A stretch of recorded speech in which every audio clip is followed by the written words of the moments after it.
Hello campers, and welcome back to One Life Truck It's YouTube channel, where we drive around the world full time in our self-built Overland camper.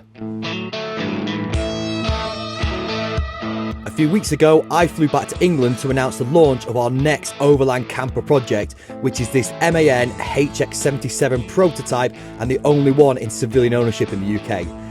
On today's episode we're talking through the technical design because it's soon time to get stuck into the build. With no plans really and no CAD or no drawings or anything like that, this week on this episode me and my dad talk through any little feature that we want to add in and some of the design possibilities. So sit back, let's get stuck in. Hello campers, right, back to reality now. We're trying to figure out, in fact my dad's here now, we're trying to figure out exactly how we make this all work in terms of heights and whatever, because what I'm trying to do is keep the height as low as we can. So the last truck is just under 4 meters, which is fine, but we want to try and bring it down a little bit more to like 3.8. Front of the truck is 3.3, so there'll be a 500mm step to where my dad is. We're trying to figure it all out because we're trying to work out what sort of subframe design we're going for, rail and rail or torsion free, and then we've got this idea to have a slide out decking. So how that all interferes with the design of the subframe is what we're trying to get our heads around now in terms of overall height and all this kind of stuff. So let's see what it all looks like. Yeah, 2-2. Come now, no, it's the other way down. Keep going. There. Just there, like pretty much there. So that's it. So that's the height. If we go for, and what's head height? Is that internally?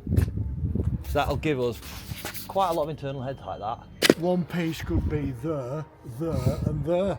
So what we're discussing at the moment, and this is up for debate, is the box, if it sits square behind me, so up here and then a square top, the front of this particular truck, you see how it's all raked in, and even this is not square as well. So we think that actually on the box itself, we'll pitch it in slightly. Now it loses, yeah, it adds complexity and loses a bit of internal cover space, but actually aesthetically we think it might look really, really nice.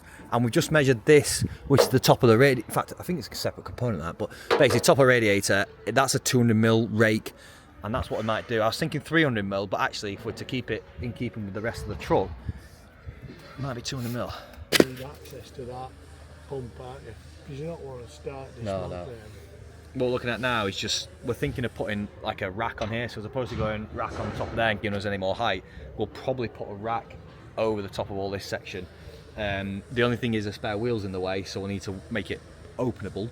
But also what we don't like, which I spotted, is this is the air filter here, and the cover to get it off is at the front there. So you got to tilt the cab, which is in our case in the other truck is just a disaster because it takes half an hour to get it all clean and tidy and strapped down, so you don't throw stuff onto the windscreen and smash it all. So it's not the best, but it's all right. It's just busy, isn't it? It would have been nice to like send it upwards or something like that to get out, but yeah, we're probably also going to panel all this as well. So all around the back, well, maybe not around the back, but down the sides, just to neaten it up so it doesn't look quite as much of a dog's dinner. So the next thing is, how wide are we going to have it?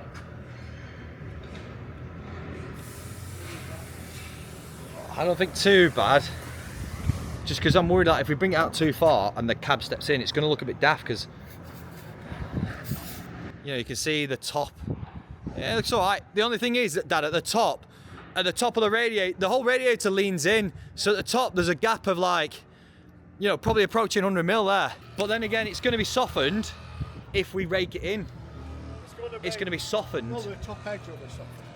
Yeah. Or you go slightly narrower, knowing you can afford to have door handles sticking out and hooks to hang your steps in, because you've got that much. No, it's got to be flush, otherwise trees and stuff will rip it off. Tell you what, let's measure it. Just go around the other side and see what it measures up to be, the actual width to width. That's it. Yeah, so depending on what width we go, depends on where all this sticks out, because I think that's the width. No, it does open, I think, it's just a bit of a... Yeah, I know. I've had it off pretty time. Yeah. Got it. Well, yeah, because we're going to panel it down to here. Yeah. The panelling's going to come to here, so that can be a locker as well, yeah? Just get rid of that. Yeah, I'm with you on that. It doesn't need, it could come deeper, couldn't it? Well, it depends on how much these move, which we need to test, really.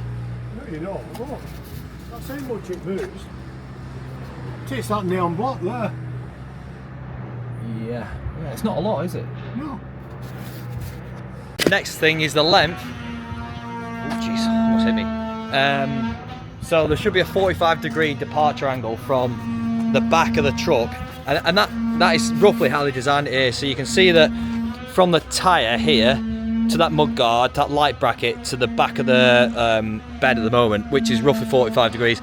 I can throw a tape measure on now and we can work out what is 45 degrees, but that's going to dictate the back of the flat section of the truck's bed. So it's going to go from like basically the back of that spare wheel holder, it's going to go flat to here, and then to take advantage I'm going to run it up on a 45 degree. Probably not all, like it's not going to run up to a point, it'll run a little bit and then square itself off at the back, but yeah, let's work this one out now. Let me take measure. There's a cheat in, isn't there? You can get. All you've got there extra is you've got 400 mil of extra platform. You'd probably think it was probably a little bit more technical than this, but I mean, it's bits of wood and figuring it out. Like, for example, we're trying to work out how big a rake do you have on. So, you know. That's it. Square end of the box up there. So there you go. So basically, how far do we run this rake up? Because if you only do a little bit and then start the box, it might look a bit daft. So we're thinking half the overall height is what it's going to be. I mean, there's no science behind this. It's just like what makes sense, what looks good, what can be built. So, all right. So now what we're doing is, I don't know if you can see this. I sent this design to my dad quite a while ago, which is the sort of cross-sectional makeup of it all. We're now doing a running dimension just to see how far that is. So that's the bump beds, isn't it, back there? We've done the motorbike garage, 2 bikes side by side. This is now shower, so put WC, and then it's kitchen units. There's 600s, and there's going to be 1, 2, 3. So 6, 12, 18, 1.8. So 8, 1.8, 1.8, yeah. Okay, 1.8, nice and roughly just there, so that's kitchen. Okay, let's do the rest of it. 1 second. So just put 1.5 on there, and so 1.5 is going to be where the far side of the bed is going to be, which is going to stick out. So that's going to be basically the start of the rake there. So all you need to do is pick that up and work out roughly where that is. Does that make sense? Alright, so I think we're pretty much there. Basically where we run up to is we now need like expertise around speaking to an actual fabricator to say this is how I'd be comfortable building it, and then we can work off of that. One of the last challenges we got, and again we need to find now the product, we've talked around it enough, is like the hydraulic ram. Well, what we're going to do is put some sort of self-leveling system on it, because on the last truck we had wooden blocks that we drove up, but we can't carry so many wooden blocks to self-level it. So what we're thinking about doing is having some sort of self-leveling system, and the good idea we had earlier was like HGV trailers. They're on the wind-up legs that come up and down. So it's either those, like a smart version of that, or some sort of hydraulic strut. The issue being for those is actually where to store them, because it's quite busy, all the chassis. And if we store them, let's say somewhere like here at this height, the stroke to get it down to the floor and then lift us is massive. So the overall like ram at the top needs to be huge. So a few things we now need to sort out, but we're definitely a step forward. But tomorrow we're going to go and check out some guys who are thinking of probably going to help us just on the fabricating side. So we'll do everything else, but just to get the subframe, the boxes and all the little tricky bits done, we'll probably subcontract that, and then we'll build the box and then fit it all out inside. So stay tuned. So where did we got to?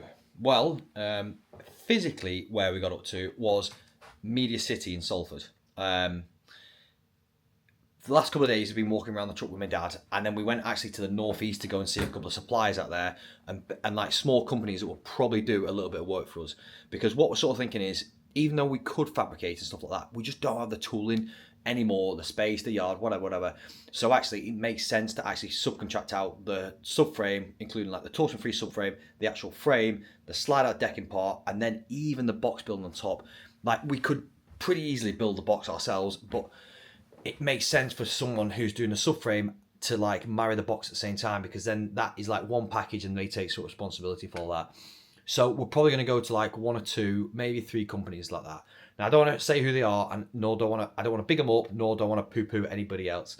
So I'll just remain pretty neutral for the time being and let you know as soon as I know what the sort of plan of attack is. So for now, we're here to record the audiobook. My voice is super sore. Like, it's brutal work, actually. It's like 8 hours of just talking nonsense and trying to read as fast as you can, which is not my strong point, I must add. So on the truck design, I'll let you know as soon as we do. My sort of plan now is to put like a bit of a scope of works together, send over some technical designs, because Rymantle, or MAN, like the truck manufacturer, the head of sales and after stock and head of whatever in the UK, actually spoke to me on Instagram a couple of days ago and offered to send over a load of information.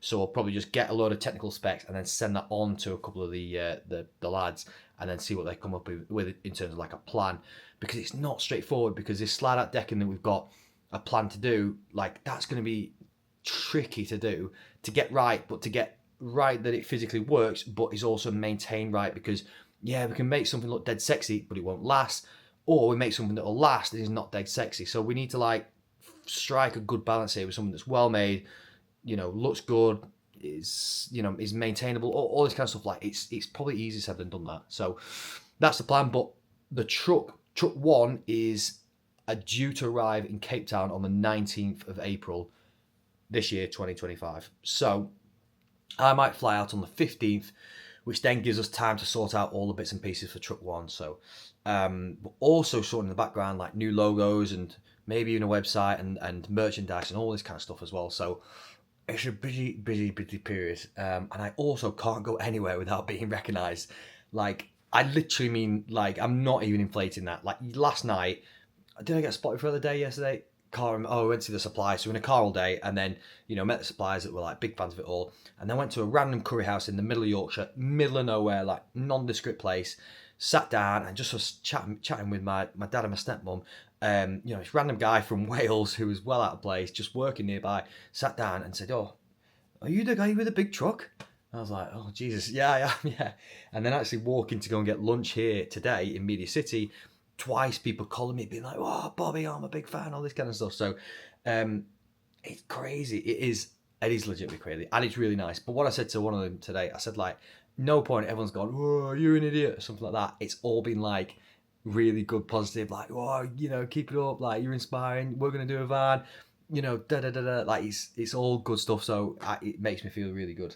So that's that. So I'll let you know as soon as we've got any more plans regarding the truck and regarding the design and all that kind of stuff, because I've got a guy who's volunteered from, I think, Georgia, we met him in. He's volunteered to do some like rendering and SolidWorks, like 3D design modeling for the truck, which is cool. Feeling very humbled with all the support, but this truck is going to be wicked. So stay tuned, see what plays out.